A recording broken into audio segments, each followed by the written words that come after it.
नमो लोये सौहरिहन्ताणम् नमो लोये सौहृदानम् नमो लोये सौभागिर्यानम् नमो लोये सौजायानम् नमो लोये सौत्रिकालवती सावनम् ओंकारमिन्दु संयुक्त नित्यम् जायन्ति योगिनः कामदमोक्षदो चैव ओंकाराय नमो नमः मङ्गलम् भगवान् मङ्गलम् गौतमोऽग्नि मङ्गलम् कुन्कुण्डार्यो विजेन्द्रमो सुमङ्गलम् नमः समरिसाराय स्वानुभूत्या तथा स्थिति स्वभावाय भवाय सर्वाणां विभाव निरुद्ध निराकार।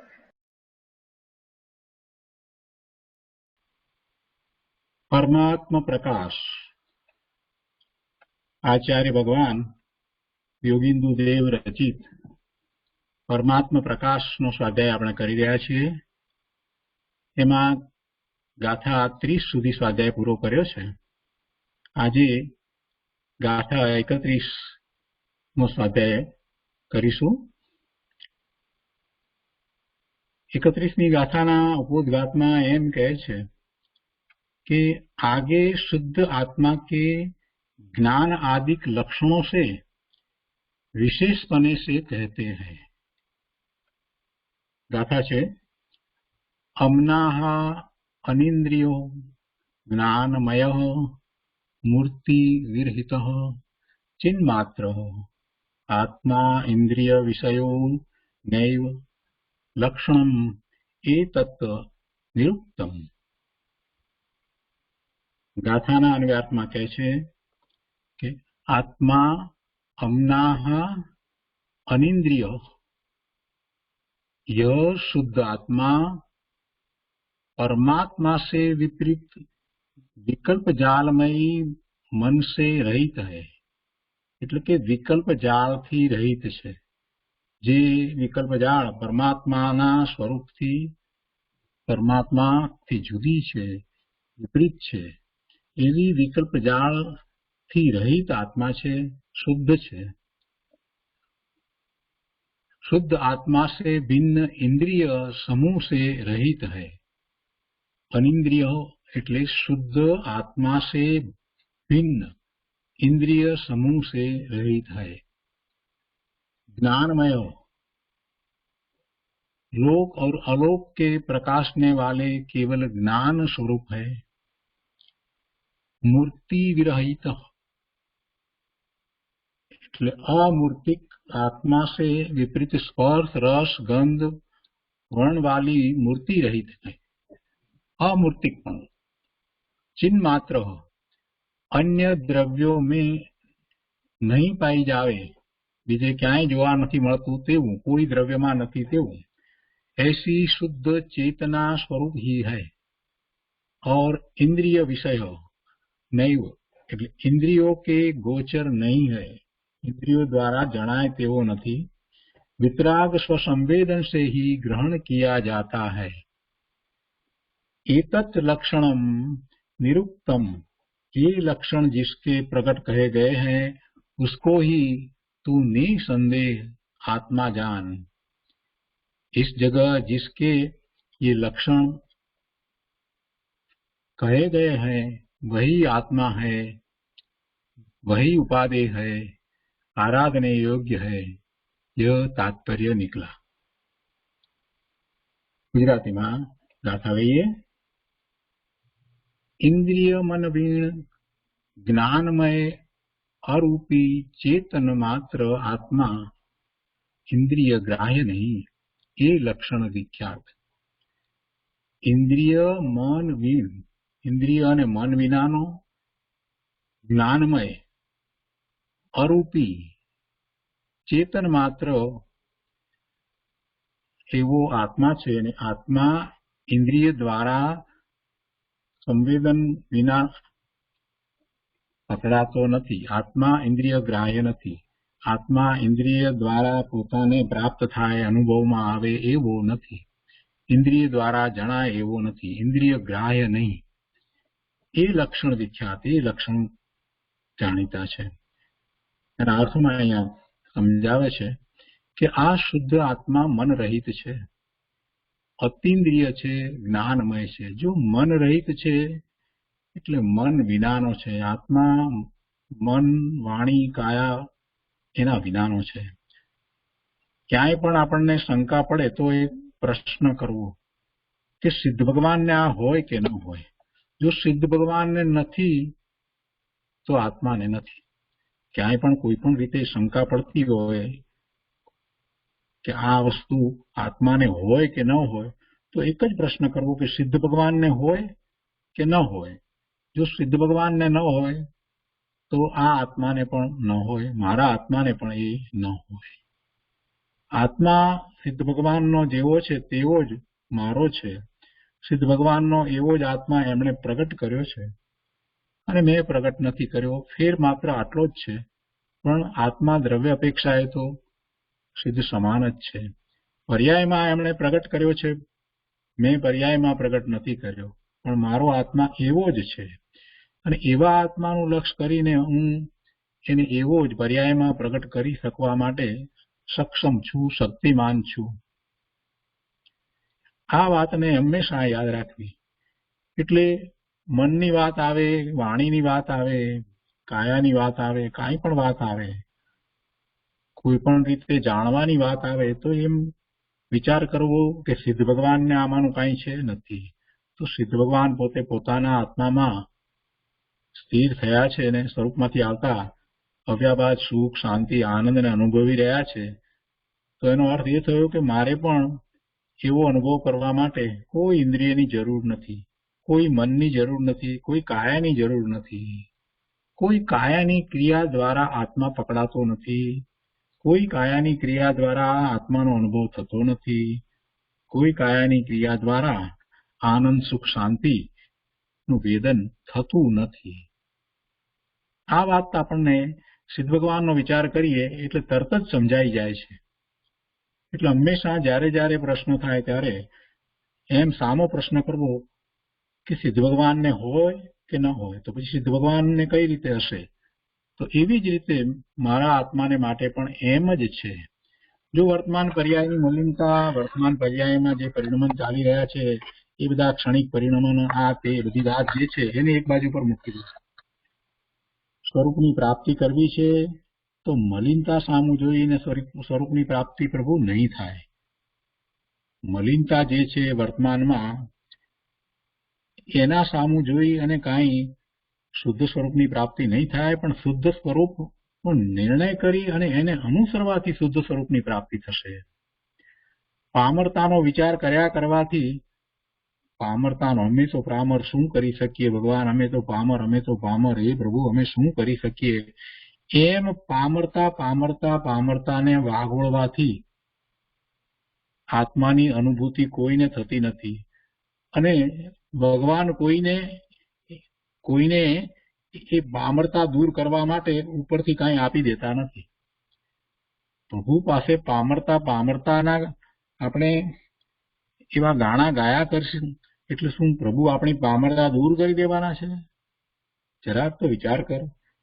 જે પોતે પોતાના સ્વરૂપમાં સ્થિર થયા છે અને તારા જેવા લાખો લોકો એમ પામરતા અથવા તો અમે ગરીબ ને, અમે આમ ને, અમે તેમ ને, પ્રભુ આપો આપો આપો, તો બધાને આપવા બેઠા છે. શાંતિથી વિચાર તો કર. પ્રભુએ જે આપ્યું છે એને તો તું પકડતો નથી. પ્રભુએ જે આટલું બધું આપી દીધું એનો તો તું વિચાર કરતો નથી ને એમાં જ ક્યાં રોકાઈ રહ્યો? પ્રભુએ કરુણા કરી અને પોતે જે માર્ગે પૂર્ણ સ્વરૂપની પ્રાપ્તિ કરી છે એ માર્ગ પૂર્ણપણે ગોપવ્યા વિના બતાવી દીધો. જરાય ગોપ્યો નહીં અને બતાવી દીધો. તમે અત્યારે એક વ્યક્તિ તો એવો બતાવો કે જે ધંધાની બધી જ સિક્રેટ તમને ગોપવ્યા વિના બધી જ બતાવી દે, એવો એક માણસ તો બતાવો. કોઈ બતાવે છે? પૂરેપૂરી બધી જ સિક્રેટ કોઈ બતાવી દે છે? કોઈ બતાવતું નથી. ત્યારે ભગવાને બધું જ આપી દીધું આપણને. કઈ રીતે પોતે પોતાના સ્વરૂપને પામ્યા એ ગોપવ્યા વિના પૂર્ણ પ્રકાશ્યું છે અને રોજ પ્રકાશે છે. કયો દિવસ એવો છે કે જે દિવસે જીનેશ્વર ભગવાનની દિવ્ય ધ્વનિ ન છૂટતી હોય? કોઈ દિવસ એવો નથી. એટલે પ્રભુની એ કરુણાને આપણે સમજવાની જરૂર છે. આપણે માટે જ એમને તીર્થંકર નામ ગોત્ર બાંધ્યું. બહુ કરુણા આગલા ભાવમાં થઈ એટલે તો એમને તીર્થંકર થઈ અને કેવળ જ્ઞાન થયું. અને બીજાને પણ કેવળ જ્ઞાન તો થયા છે, કેવળી તો ઘણા થયા છે, પણ જે તીર્થંકર થયા છે એમનો તો વિચાર કરીએ તો આપણને એમ થાય કે કેટલી બધી કરુણા કરી, જગતના જીવો બધા જ આ પૂર્ણ સ્વરૂપને પામે.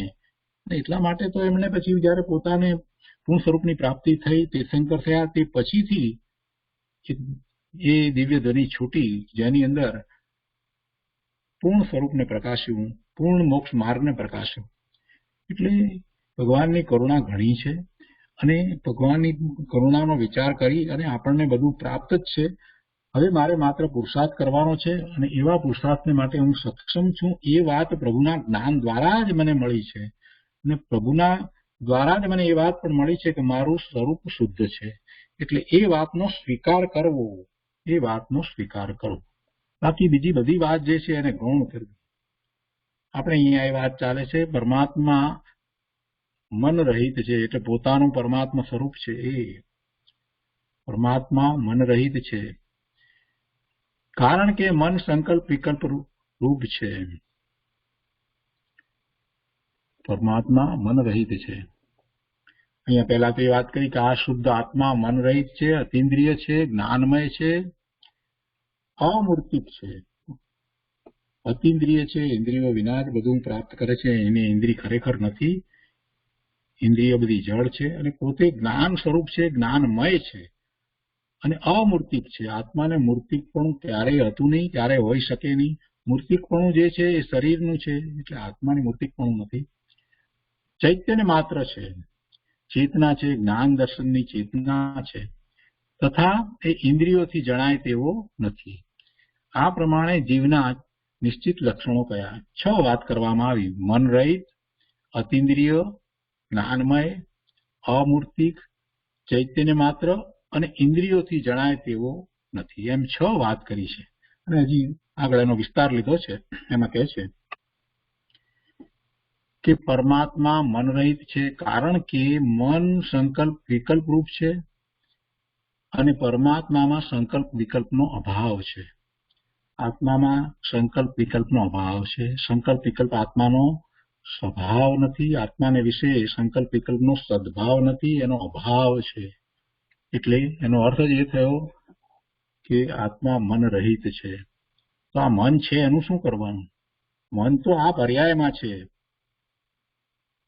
મન તો આ પર્યાયમાં છે. પંચેન્દ્રિય સંગની થયો છે એટલે મન છે. એથી શું થયું? આત્માને ક્યાં મન છે? 5 ઇન્દ્રિયોથી રહિત હોવાને લીધે પરમાત્મા અતિન્દ્રિય છે. 5 ઇન્દ્રિયોથી રહિત છે આત્મા. તો પણ અત્યારે તો 5 ઇન્દ્રિયો છે, એનું શું? એ આત્માની નહીં? ના, આત્માની નહીં. આત્મા એના દ્વારા જ્ઞાન કરે છે ને? ના, એના દ્વારા આત્મા જ્ઞાન કરતો નથી. આ વાતને સમજવાની જરૂર છે. આત્મા ખરેખર ઇન્દ્રિયો દ્વારા જ્ઞાન કરતો નથી. આત્મા જ્ઞાન સ્વભાવી છે, માટે જ્ઞાન થાય છે. બહુ સૂક્ષ્મ વાત છે. શાંતિથી સમજશો તો સમજાય એવી વાત છે. જ્ઞાન સ્વભાવ ન હોય તો ઇન્દ્રિયો કાંઈ જ્ઞાન કરતી નથી. આત્માનો જ્ઞાન સ્વભાવ છે અને જ્ઞાન કરે છે તો છદ્મસ્ત અવસ્થાની અંદર એને ઇન્દ્રિયોના વિષયો જે છે એ એનું જ્ઞેય થાય છે છદ્મસ્ત અવસ્થામાં. પણ એ જ્ઞેય 5 ઇન્દ્રિયોના વિષયો જે છે એ બધા જ્ઞેય છે અને એનું જ્ઞાન કરવા વાળો આત્મા જ્ઞાન સ્વરૂપ પોતે છે અને સામે એ જ્ઞેય છે માટે એનું જ્ઞાન થાય છે એમ નથી. કેમ કે જ્ઞાન તો આત્માનો સ્વભાવ છે. આત્માનો સ્વભાવ જ જ્ઞાનનો છે અને જ્ઞાન કોને ન જાણે? જ્ઞેય માત્રને જાણે તેને જ્ઞાન કહેવાય છે. જ્ઞેય માત્રને જાણે તેને જ્ઞાન કહેવાય અને વર્તમાનમાં પણ આ જ્ઞાન સ્વભાવ એવો જ છે. અત્યારે આપણને સામે જ્ઞેય હોય તો એનું જ્ઞાન થાય છે એટલે આપણને એમ છે કે જ્ઞેય છે એટલે જ્ઞાન થાય છે. જ્ઞેય આપણને જ્ઞાન કરાવે છે. પ્રભુ વસ્તુનું સ્વરૂપ એમ નથી. જ્ઞાન સ્વભાવ જ્ઞેય વિના જ જ્ઞાન કરે એવો જ એનો સ્વભાવ છે અને એવો સ્વભાવ પ્રગટ થતા કેટલી વાર લાગે છે. કેવળ જ્ઞાન થાય છે, સર્વજ્ઞતા પ્રગટ થઈ જાય છે તો જ્ઞેય માત્રને જાણે છે. ભૂતકાળના અનંત જ્ઞેયોને, વર્તમાન કાળના અને ભવિષ્યકાળના એમ અનંત જ્ઞેયોને એક સમયમાં એકી સાથે જાણે છે. તો એ બધું જ્ઞાન આવી ક્યાંથી ગયું? એ એનો જ્ઞાન સ્વભાવ છે, એટલે એ જ્ઞેય માત્રને જાણે છે. કોઈ મુનિરાજ હોય, 7મા ગુણસ્થાનની દશામાં હોય અને એ શ્રેણી ચડી જાય અને કેવળ જ્ઞાન પ્રગટ કરે, તો જ્યાં સુધી 7મે 6ઠે હતા, તો 6ઠે હતા ત્યારે તો જે જ્ઞેયને જાણતા હતા એ જ્ઞેય સામે હોય તો જાણતા હતા, અને જેવા શ્રેણી ચડી ગયા અને કેવળ જ્ઞાન થયું તો અનંત જ્ઞેયોને જાણતા થઈ ગયા. તો શું 2 ઘડીની અંદર ચમત્કાર થઈ ગયો? ભાઈ ચમત્કાર નથી, એ ચમત્કાર તો એનું સ્વરૂપ જ છે. આત્માનો જ્ઞાન સ્વભાવ જ એવો ચમત્કારી છે, એનો આ જીવે ક્યારેય વિચાર નથી કર્યો. ફરી ફરીને વિચાર કરે તો એને ખ્યાલ આવે કે જે મુનિરાજના આપણે દર્શન કર્યા હમણાં, અને એ મુનિરાજને જરા આપણે ઘેરે જઈએ, પહોંચીએ, ત્યાં 2 ઘડીમાં આપણને સમાચાર મળે કે એમને કેવળ જ્ઞાન થયું. ભગવાનના વખતની વાત છે, અત્યારે વર્તમાનમાં અહીંયા ભરત ક્ષેત્રને વિશે નથી, પણ ધારો કે ભગવાનનો સમય છે, એ સમયમાં મારી સામે ભગવાનના વખતમાં કોઈ મુનિરાજને આપણે એમના દર્શન કરીને નીકળ્યા હોઈએ અને પછી સાંભળીએ કે એમને કેવળ જ્ઞાન થયું, ભગવાનના શિષ્ય કોઈને કેવળ જ્ઞાન થયું. આપણે ગયા ત્યારે તો એ ધ્યાનમાં હતા, રોજ જતા હતા, આપણે એમને મળતા હતા, એમના દર્શન કરતા હતા, એ આપણને 2 વાત કહેતા હતા, અને આજે પણ એવી રીતે ગયા અને પાછા આવ્યા, કેમ કે મુનિરાજ ધ્યાનમાં હતા. આપણે દૂરથી દર્શન કરીને પાછા આવ્યા અને થોડી વાર પછી આપણને સમાચાર મળે કે એમને કેવળ જ્ઞાન થઈ ગયું. હવે કેવળ જ્ઞાન થયું એટલે સર્વજ્ઞ થયા, અને સર્વજ્ઞ થયા એટલે જ્ઞેય માત્રને જાણે છે. ભૂતકાળના, વર્તમાન કાળના અને ભવિષ્યકાળના બધા જ પદાર્થોની, 3 કાળની બધી પર્યાયને જાણે છે. એક સમયમાં એક જ જાણે છે. આવી સર્વજ્ઞતા આવી ક્યાંથી? 2 ઘડીની અંદર આટલી બધી વાત કેવી રીતે બની? એ જરાક વિચાર કરીએ તો ખ્યાલ આવે છે કે જ્ઞાનનો સ્વભાવ છે. એ જ્ઞાનનો સ્વભાવ છે. જ્ઞાનનો ઉઘાડ પૂર્ણ થયો એટલે કેવળ જ્ઞાન છે. છદ્મસ્ત અવસ્થામાં જ્ઞાનનો ઉઘાડ પૂર્ણ ન હતો અને પછી પૂર્ણ થયો એટલે કેવળ જ્ઞાન છે, એટલે સર્વજ્ઞતા છે. એટલે જ્ઞાનનો સ્વભાવ તો એવો જ હતો. એટલે એ હતો એનો અર્થ એ થયો કે દરેક અવસ્થામાં જ્ઞાન સ્વભાવ એવો જ હતો. વર્તમાનમાં આપણને પણ એવો જ જ્ઞાન સ્વભાવ છે. એટલે એવો જ્ઞાન સ્વભાવ છે, તો એમાં ખરેખર તો આપણે જે જ્ઞાન કરીએ છીએ, જ્ઞેયને જાણીએ છીએ, એ સામે જ્ઞેય છે માટે જાણીએ છીએ એમ નથી. એ વાત એના ઉપરથી નક્કી થઈ જાય છે, સિદ્ધ થાય છે.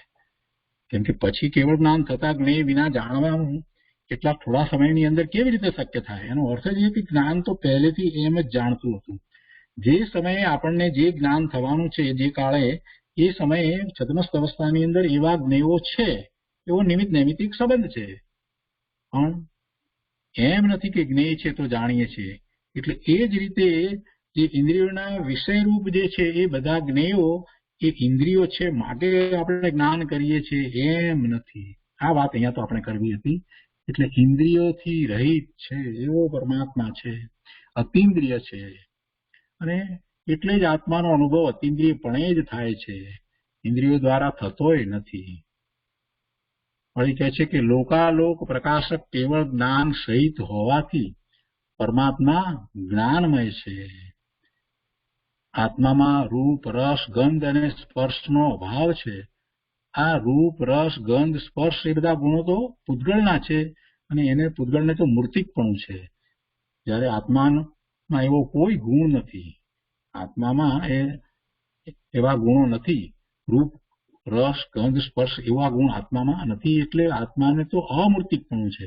પણ એવું અમૂર્તિકપણું તો પૂતગળ સિવાય બીજા 4 દ્રવ્યોને પણ અમૂર્તિકપણું છે. આકાશ, ધર્માસ્તિકા, અધર્માસ્તિકા અને કાળ, એ 4ને પણ અમૂર્તિકપણું છે, અને આત્માને પણ અમૂર્તિકપણું છે.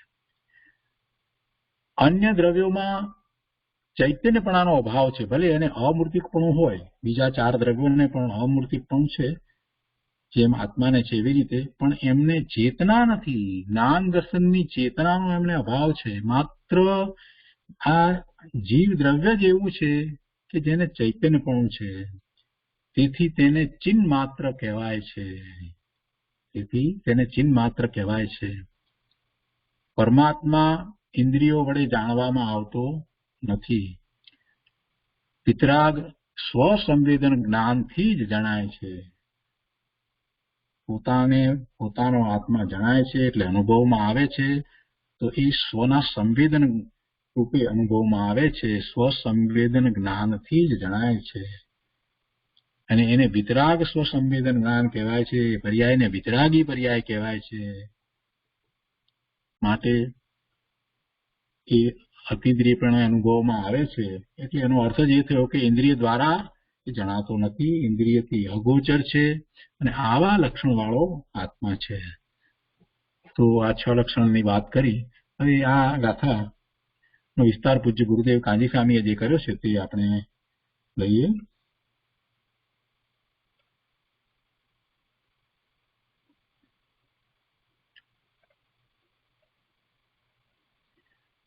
પરમાત્મા પ્રકાશ પ્રવચન ભાગ પહેલો, વર્ડ ટુ વર્ડ, એના પાના નંબર 263.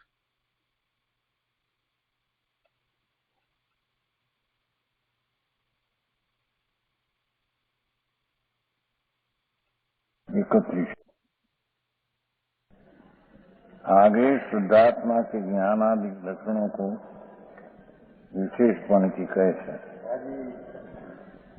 अमणु अणिंदियों नाणमो मुक्ति विरयो चिमुकु अप्पा इंदी विसो नवी लक्षणों एवं एवं यह शुद्धात्मा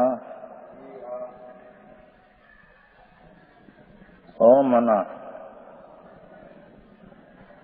परमात्मा से विपरीत जी विकल्प जाल में मन एनाथी रहित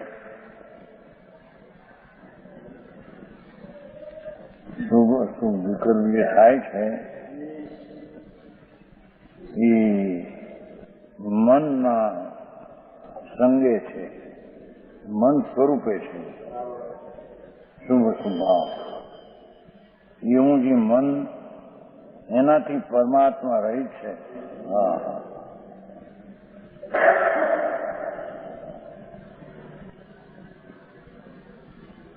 વિકલ્પ છે ને, શુભ અશુભ જે રાગ થાય એ પરમાત્મા એવું આત્માનું સ્વરૂપ એનાથી વિપરીત છે મન, એનાથી રહિત છે આત્મા. સમજાણું કાંઈ? પરમાત્મા આત્માનો જે સ્વભાવ ત્રિકાળ સ્વરૂપ એનાથી વિપરીત છે મન સંબંધી વિકલ્પો. એ મનથી રહિત પરમાત્મા એ મનના વિકલ્પથી ભીન પડી એકનું જ્ઞાન સ્વરૂપ છે, તેનું ધ્યાન કરવું એમ કે છે. ઓમના પરમાત્માથી વિપરીત વિકલ્પ જાત એનાથી રહિત. ऐसा हाँ हाँ है ज्ञान જાણ વિકલ્પ છે ને જાણે વિકલ્પ જાળ છે. હા હા, શુભ શુભ વિકલ્પની જાળ છે. એવું જે મન એ પરમાત્મા સ્વરૂપથી વિપરીત એનાથી રહિત ભગવાન આમ લીધું.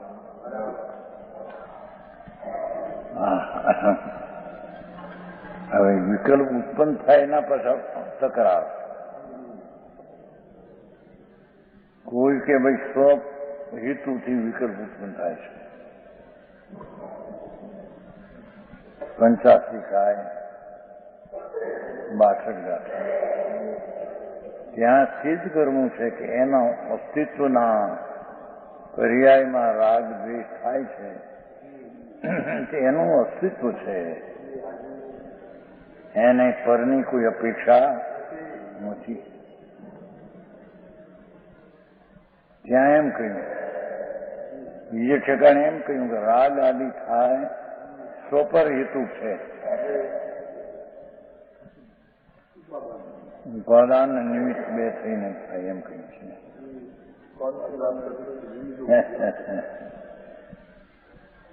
અહીંયા એકલી ઉપાદાનથી થાય, ત્યાં નિશ્ચય સિદ્ધ કર્યું છે.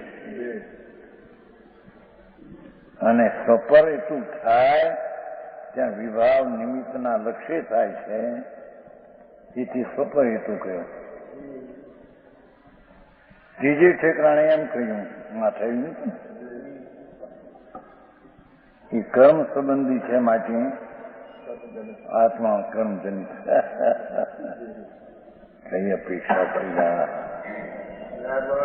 એ વિભાવ છે તો પોતાની પર્યાયનું સ્વયં સિદ્ધ થવું ત્યાં,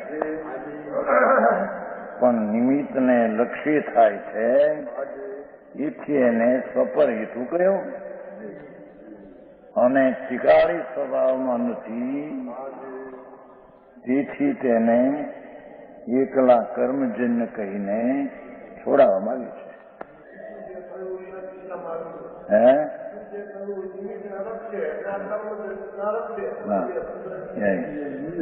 નિમિત્ત છે. સમજાણું કાંઈ?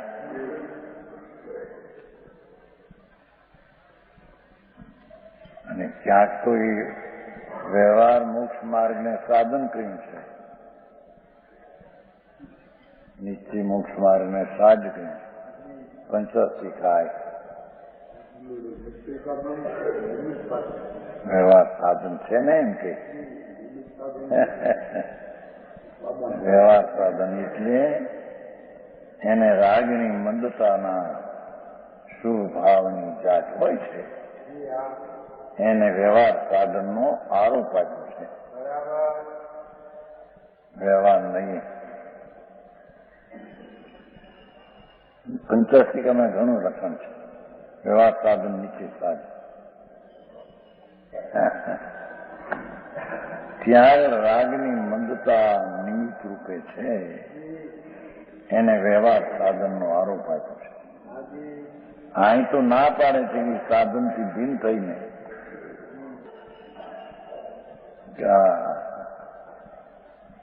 જેને આત્મા વસ્તુ કહીએ એ તો એ વ્યવહાર વિકલ્પના સાધનથી તો રહિત છે.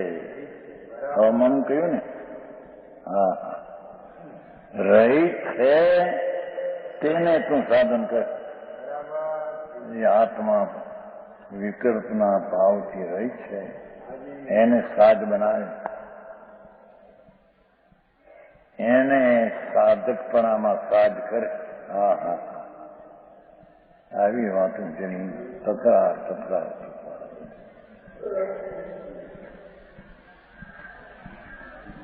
એક શબ્દ થયો, આત્મા અમના.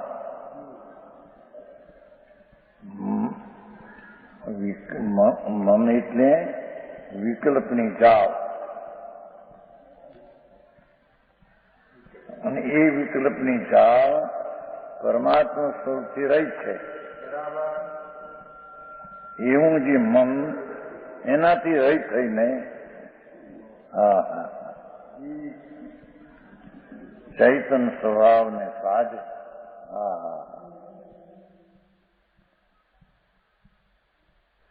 એને ધ્યાનમાં લે અને તેનું ધ્યાન કર.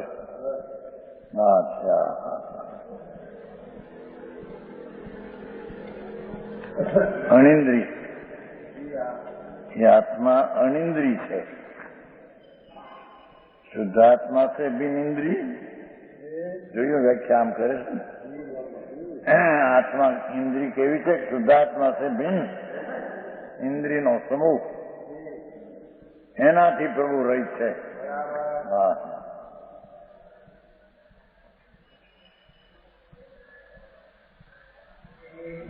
છે કેવો ત્યારે રહિત કીધો?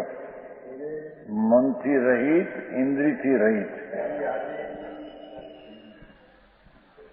છે. જ્ઞાનમય એ તો સુપર પ્રકાશક સ્વભાવનું પિંડ છે,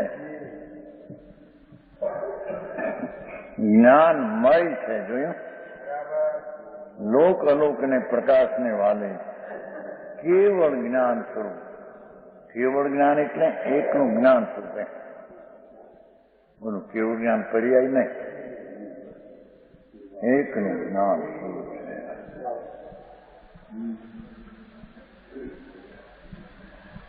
मूर्ति विरहित त्रियो मूर्त, अमूर्ति का आत्मा से विपरीत स्पर्श रस गंध वर्ण वाली मूर्ति, ये अमूर्ति का आत्मा से रहित मूर्त बनू एनाथी रहित भगवान आत्मा है।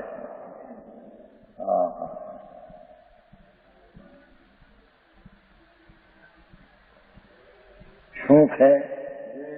चिन्ह मात्र, अन्य द्रव्यों में नहीं पाई जावे ऐसी शुद्ध चेतना स्वरूप है। शुद्ध चेतना પેલું જ્ઞાનમય કહ્યું હતું ને, એ શુદ્ધ ચેतना निर्मल चेतनो એ વસ્તુ છે।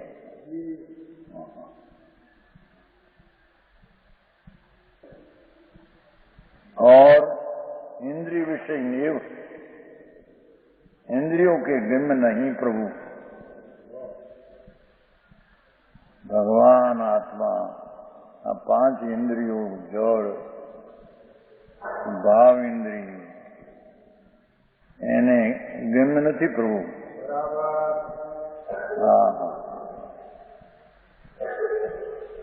ये अनिंद्रिय है, इंद्रियों से गम्य નથી।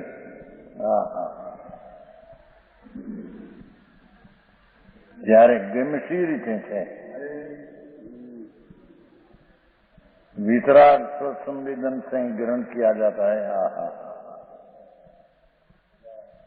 देखो पहले सम्यक दर्शन में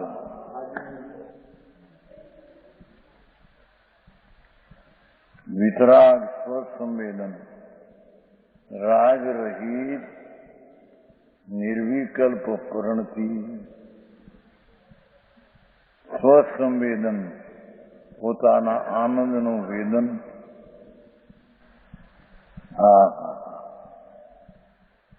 ઇન્દ્રિયનો ઇન્દ્રિય છે એના તરફના વલણ તો આકુરતા છે। એ આકુરતા રહી भगवान वितराग स्वसंवेदन से ग्रहण किया जाता है। प्रथम प्रथम और चौथे गुण स्थाने राग से ग्रहण था, 8में वितराग से एम नहीं। આવી વાત છે બસ એક રસ્તો છે ભાઈ, સમજાણું કાંઈ। ભગવાન આત્મા ચિન્મય જ્ઞાનમય सुचेतना स्वरूप ये वितराग परिणति से ग्राह्य है। व्यवहार रत्नत्रयना विकल्पથી પણ એ ગ્રાહ્ય નથી।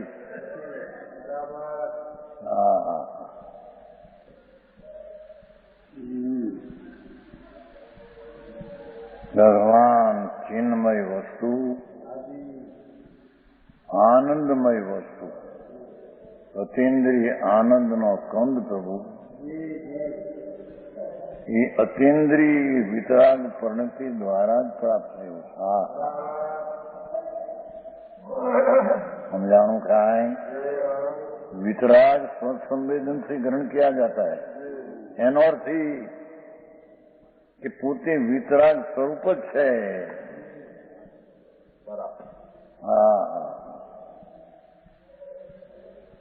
એને અરાગી વિતરાગી પરિણતિથી તે અનુભવવામાં આવે છે। વિતરાગી પરિણતિથી તે ગ્રહણ થઈ શકે છે। આવું માર્ગ ઇન્દ્રિયાતીત મનાતીત, પછી ઇન્દ્રિયનો વિષય નહીં।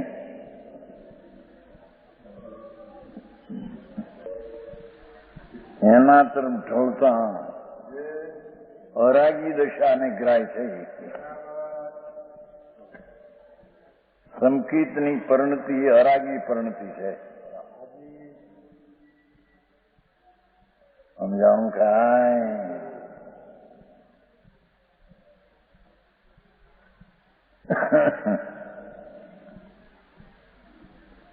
एतत् लक्षणम प्रकट कहेंगे। આવું લક્ષણ તો પ્રગટ કર્યું છે નિરુક્તમ. સર્વજ્ઞ હોય પરમાત્મા એ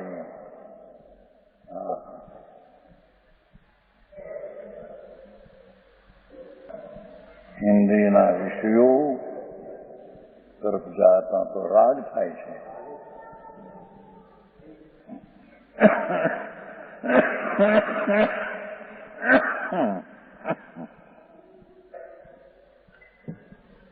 ઇન્દ્રિયના વિષયથી ને ઇન્દ્રિયથી અગમ્ય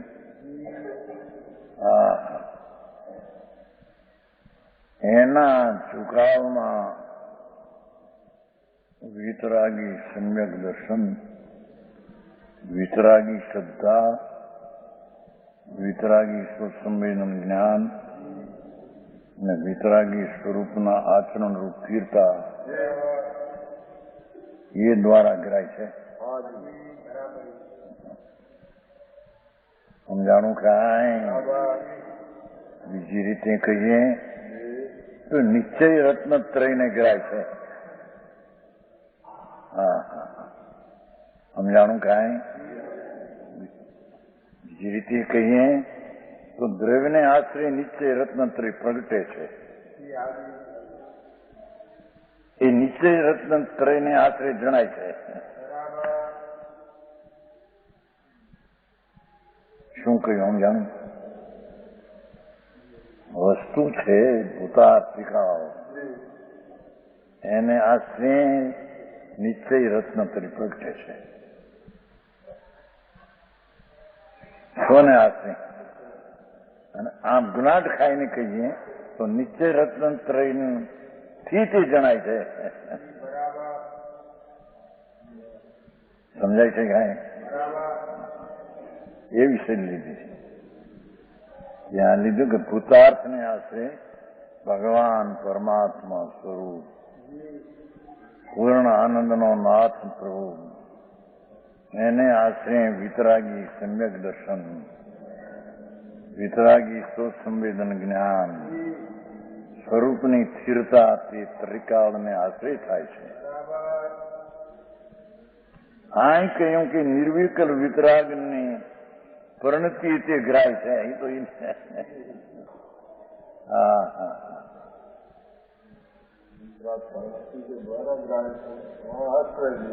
એનો આશ્રય કીધો.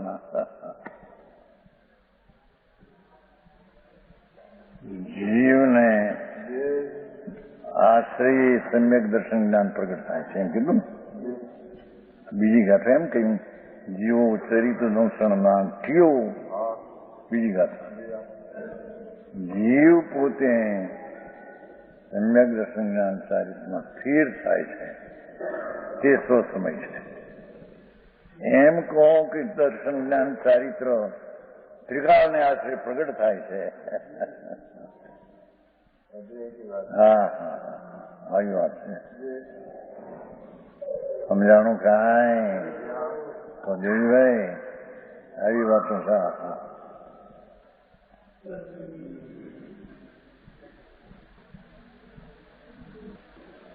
એમ લક્ષણ કહ્યું.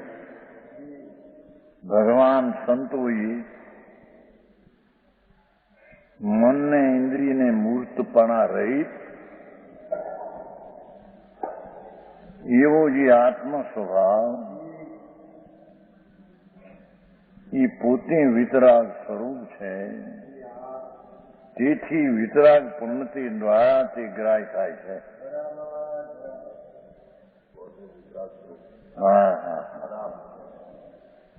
સમજાય છે આમાં? હે યા અંદર એકાગ્રતમ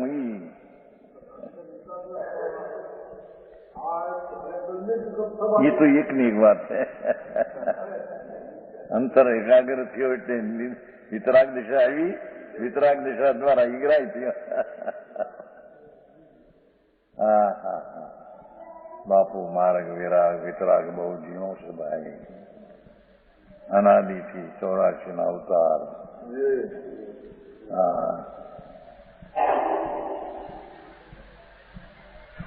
દુઃખી છે દુઃખી. એ દુઃખના ભોગવટાથી એને જુદો કરવો છે. તો પ્રભુ તો આનંદમય છે ને, કે છે કે એને આશ્રય વિતરાગતા પ્રગટે, પરને આશ્રય તો રાગ પ્રગટે. એ કઈ સાધન નથી. હા, પોતે ભગવાન જ્ઞાન સ્વરૂપ, એનો આશ્રય લઈને જે નિશ્ચય વિતરાગી સમ્યક દર્શન જ્ઞાન થયું, એનાથી તે ગ્રાહ્ય થયો. પંડિતજી આમ વાત છે ભાઈ.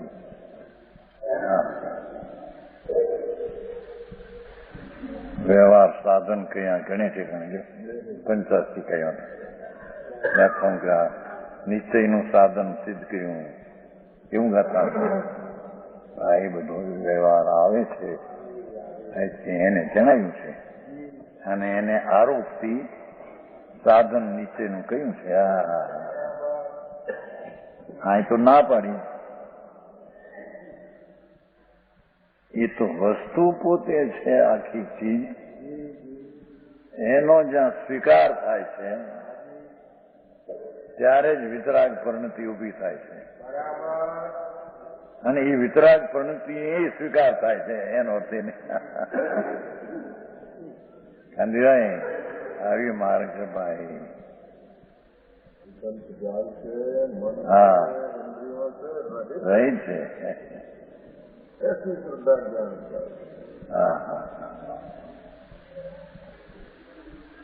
बराबर, वही आत्मा है. है ना, उसको ही तू निस्संदेह आत्मा जान. इस जगह जिसके लक्षण कहे गए हैं वही आत्मा है. हाँ, ज्ञानमय चैतन्यमय, એનું સાધન વિતરાગ દિશા દ્વારા કર તો તને પ્રાપ્ત થાય, અથવા એ વસ્તુનો આશ્રય કર તો વિતરાગ પરિણતિ પ્રગટ થાય. આવો મારે વ્યવહાર વાળાને એવું લાગે. 85 ઘણી ગાથામાં આવે છે. આ નિશ્ચયનું સાધન કયું વ્યવહાર, વ્યવહાર સાધન નિશ્ચય સાધ છે. વ્યવહાર તો રાગ છે.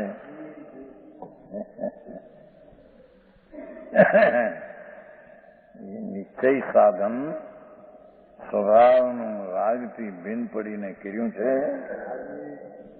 તેવા સાધનમાં રાગની મંદતા હજી બાકી છે, એને સાધનનો આરોપ આપ્યો છે તો બાધક.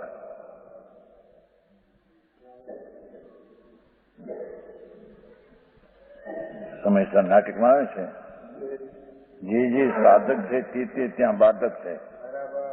રાગ દ્વેષની વાત શું કરવી કે છે, એમ આવે છે સમયસર નાટકમાં.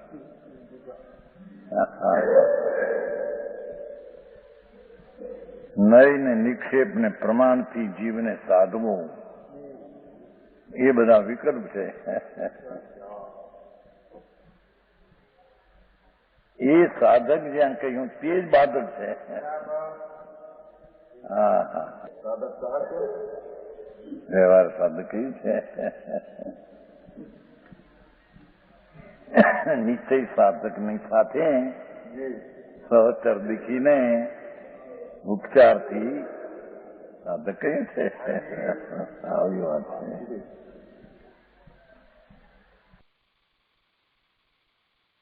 આનંદમાં નાથનો જેને અનુભવ કરવો હોય એમ કે છે.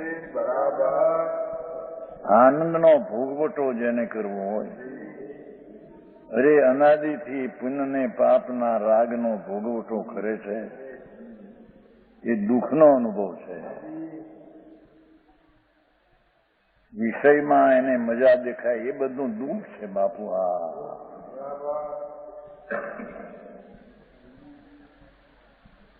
શરીર, માંસ ને હાડકાં, ચામડા, એની ચમક દમક દેખીને અંદરમાં એને રાજીપો થાય છે, દુઃખ છે. ચમક દમક સમજો, શરીરની રૂપાવું ચામ દેખાય. હા હા હે હા લુગડા હારા પહેરે, આમ દાગીના હાલા કોનાના લટકતી આમ હોય એ કામ હોય. મારવાડમાં અહીં પહેરે અંદર હોનામ નાખે.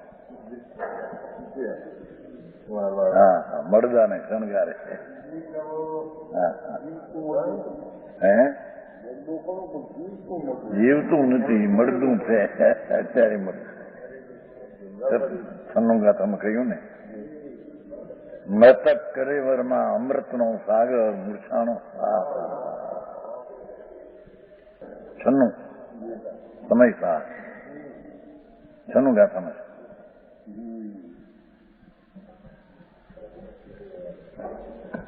મૃતક કલેવર વળી આ શરીર મળદું અત્યારે છે. આની વાત છે.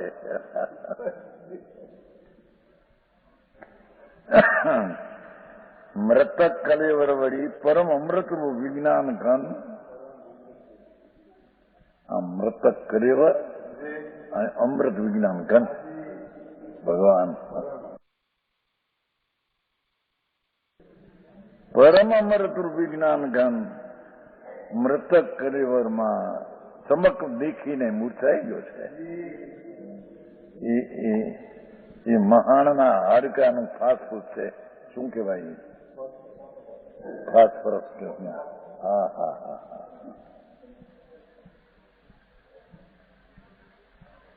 મૃતક કલેવર વળી સંસ્કૃત થયો. હા હા હા સંસ્કૃત. મૃતક કલેવર મૂર્છિતમ પરમ અમૃત વિજ્ઞાન ઘનતયા. હા હા હા ભગવાન અમૃતનો સાગર પ્રભુ, અતિન્દ્રિય અમૃતના સ્વભાવથી ભરેલો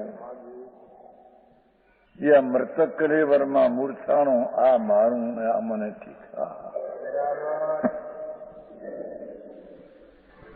એ પછી કે છે ગાથામાં, શરીર તનથી વૈરાગ પામ ભાઈ તન ભોગ ને. પછી ગાથામાં છે ને 34 32 ભાવતણું ભોગ વિરત પછી આવશે. હા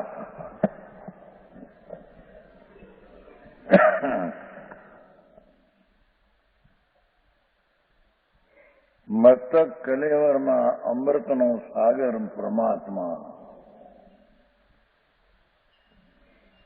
મૂર્છાઈ ગયો.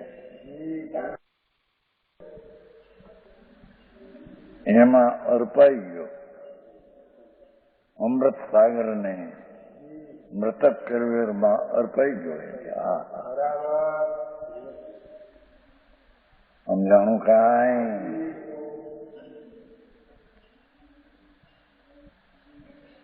એ મૂર્છાપણું છોડ એમ કે છે. ભગવાન આત્મામાં આમ તો મમત કર. મમત એટલે આ હું છું એમ કે, આ નહીં. હા હા હા સમજાણું કાંઈ? હા હા શરીરની જોવાની હોય, ઇન્દ્રિયો પુષ્ટિ હોય, મોટા મકાન હોય, 5-10 લાખની શું કહેવાય હે ફર્નિચર.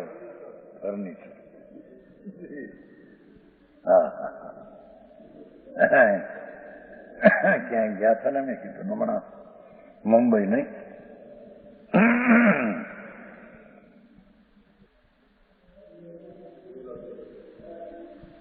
મણિભાઈ નહીં,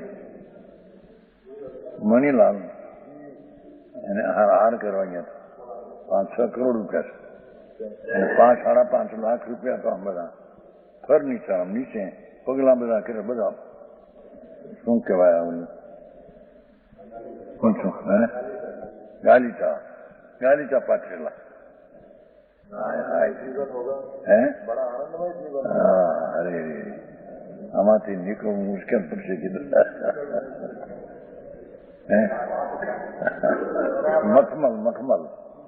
મખમલ નામ પાત્ર ગ્રસમાં છે 5-6 કરોડ રૂપિયા.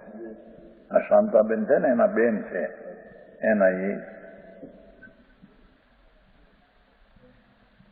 રસિકભાઈ ના બનાવ્યું છે બેન ના એ નંદુ છે પૈસા ઘણા એડનમાં કઈક દુકાન છે. અરે એ કીધું મારે આ બધા ફર્નિચર ને ગલીચા ને દાળ ને શું કહેવાય તમારી આ બેવાની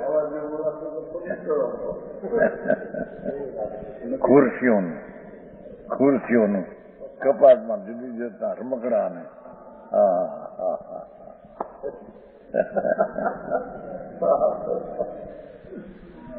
હા પ્રભુ તું ક્યાં છો ભાઈ? આવી રમતીમાં રમી ગયો પ્રભુ, મૂર્છાઈ ગયો શકે. ત્રણ લોકનો નાથ આનંદનો કંદ પ્રભુ છે ને. હા હા ભાઈ તને તારી સમીપે જમવું ગોઠતું નથી અને તારું નથી ત્યાં સમીપમાં જઈને હું સુખી થઈને માનું છું ભાઈ. એ સુખ નથી, અંગારા છે.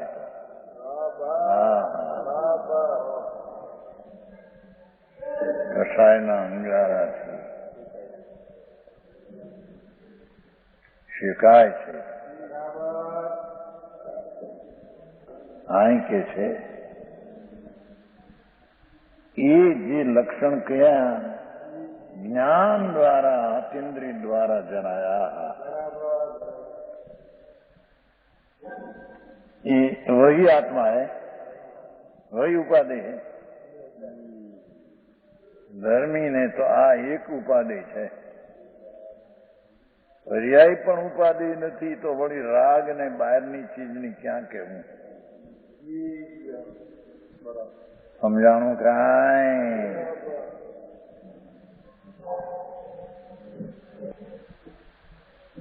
वही उपाधि है, वही आराधना योग है. हाँ हाँ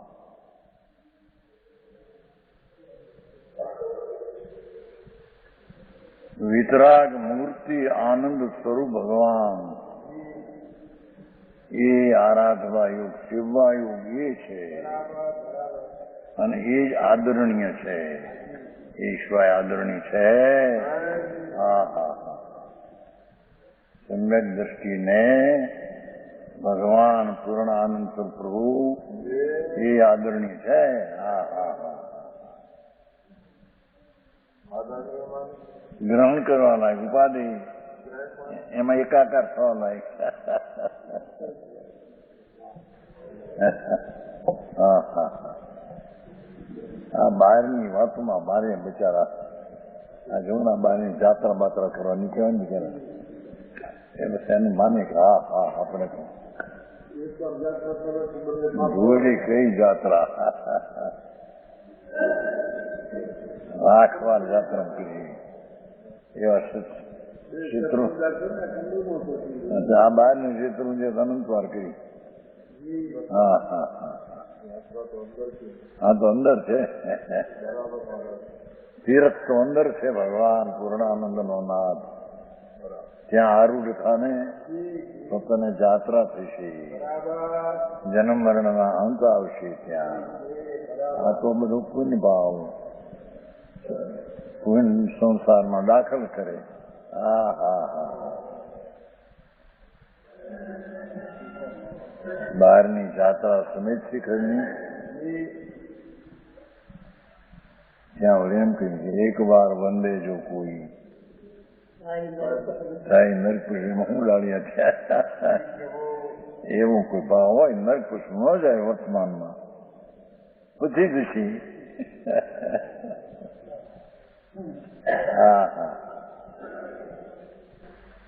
લોકોને આખર લાગે એવું બિચારાને. એને એવો આગ્રહ હોય છે બહારની મીઠાશ બહારની પડી છે. હા હા, એ એકત્રિત થઈ એ તાપ પર નીકળા છે ને. ચલો આ તાપ પર કઈ ગયું એમાંથી કે ભગવાન આનંદનો નાદ પ્રતિન્દ્રિય આનંદનો દોડ કંદ ચૈતન મૂર્તિ પ્રભુ એ શ્રદ્ધામાં આદરણીય છે. જ્ઞાનની પર્યાયમાં તે ઉપાધિ છે. હા હા હા, એની વાત જ આવી કઠણ પડે. અભ્યાસ નહીં, જાતના ઘરમાં કહ્યું છે બોલે મને દવામાં દીઠ મગેણો એવો શબ્દ આવે છે. જેણે અંદરમાં રાગ રહિત જવાની દિશા જોઈ છે, ગીરી ગુફા લખી છે ને ઓલા 49 49 ગાથામાં. હા, જય સનાતન. હા હા હા, નિર્વિકલ્પ નિર્મોહ નિરંજન નિજ શુદ્ધાત્મ સમાધિ સંજાત સુખામૃત રસાનુભૂતિ લક્ષણિક ગિરી ગુફા ગહરી. આ ગિરીમાં જા, બહારમાં પર્વતમાં જઈને. હા હા હા હા, વ્યંજન સમસ્ત મનોવચન કાય વ્યાપારે દુર્લભ અપૂર્વ એ ઉપાદેય આત્મા ઇતિ મત્વા નિર્વિકલ્પ નિર્મોહ નિરંજન નિજ શુદ્ધાત્મા પોતાનો આત્મા હો, પછી ભગવાનનો આત્મા એમ નહીં. સમાધિ સંજાત સુખામૃત રસાનુભૂતિ લક્ષણ. હા હા હા, આનંદની અનુભૂતિ રૂપી ગિરી ગુફા ગહરે. એવી ગિરીની ગુફામાં જઈને આનું ધ્યાન કરે. સર્વ તાત્પર્ય જાતવ્ય એનું ધ્યાન કરે. હા હા,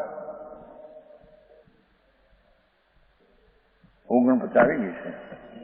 આપણે બીજી ચાલે છે ને.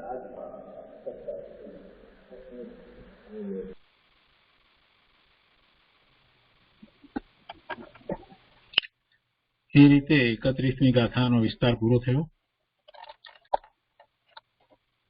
હવે આજના સ્વાધ્યાયમાં ઘણી વાત આવી, પણ ગુરુદેવ એટલી બધી સરસ રીતે સમજાવી એટલે કોઈ ખાસ વિશેષ વાત નથી લેવી. પણ એક વાત ગુરુદેવે જે કહી છે,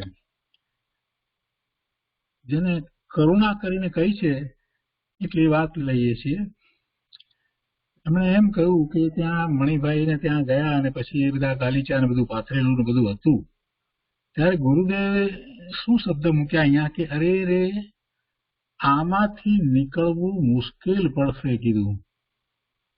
આમાંથી એટલે આ બધી જે એમની સંપત્તિ વગેરે આ રીતે જે બધું હતું અને એ રીતે જે એમનું જીવન જોયું એમને, એટલે એના ઉપરથી જો ગુરુદેવને કેવો વિકલ્પ આવ્યો, કેવો વિચાર આવ્યો કે રે આમાંથી નીકળવું મુશ્કેલ પડશે. સામાન્ય માણસ જાય તો શું વિચાર કરે કે હા કેટલું સરસ ફર્નિચર, કેટલા સરસ ગાલીચા, આ તે બધું. કેમ કે એને રસ છે ને, એને પરમાં રસ છે ને, એટલે એ એમ જ જોશે. એનો દ્રષ્ટિકોણ એવો જ હોય કે આ કેટલાનું ફર્નિચર હશે, શું હશે, કેમ હશે, બહુ સરસ છે. એ સામાન્ય મનુષ્યને એમ થાય. ગુરુદેવે એને જોઈને કરુણા કરી આટલા બધામાં આમાં બિચારો આ ગૂંચવાઈ ગયો, એ કેવી રીતે નીકળશે. એટલે બે ભાવ છે. એક તો જે વ્યક્તિ જે છે એને જયારે આહાર લેવા માટે ગયા છે, તો એ કેવી રીતે નીકળે, એટલે કે નીકળે એટલે પોતાના પરમાત્મા સ્વરૂપનો કેવી રીતે અનુભવ કરે.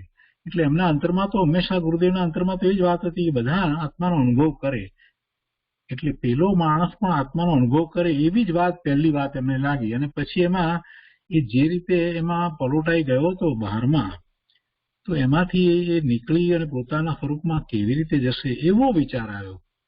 જો આ ગુરુદેવની કરુણા જુઓ ક્યાં હોય. એક આપણે વ્યવહારમાં પણ એવી કહેવત કહીએ છીએ કે સુથારનું મન બાવળી છે. સુથાર હોય તો એને લાકડામાં એ બધું એ જ જોઈએ, એમાં આ કેવું ને શું લાકડું કેવું એમ. એવી રીતે ગુરુદેવ હંમેશા બીજાઓ બધા કેમ સમ્યક્તો પામે, કેવી રીતે આત્માનો અનુભવ કરે, બસ એ જ વાત હતી. એટલે એની જે જીવનશૈલી હતી એ જોતા ગુરુદેવને એમ લાગ્યું કે આ બિચારો આમાં ને આમાં જ અટવાઈ રહેશે, કેવી રીતે આમાંથી બહાર નીકળશે. એટલે કે અરે રે શબ્દ જો, અરે રે આમાંથી નીકળવું મુશ્કેલ પડશે કીધું. આ ગુરુદેવની કરુણા છે. સુખના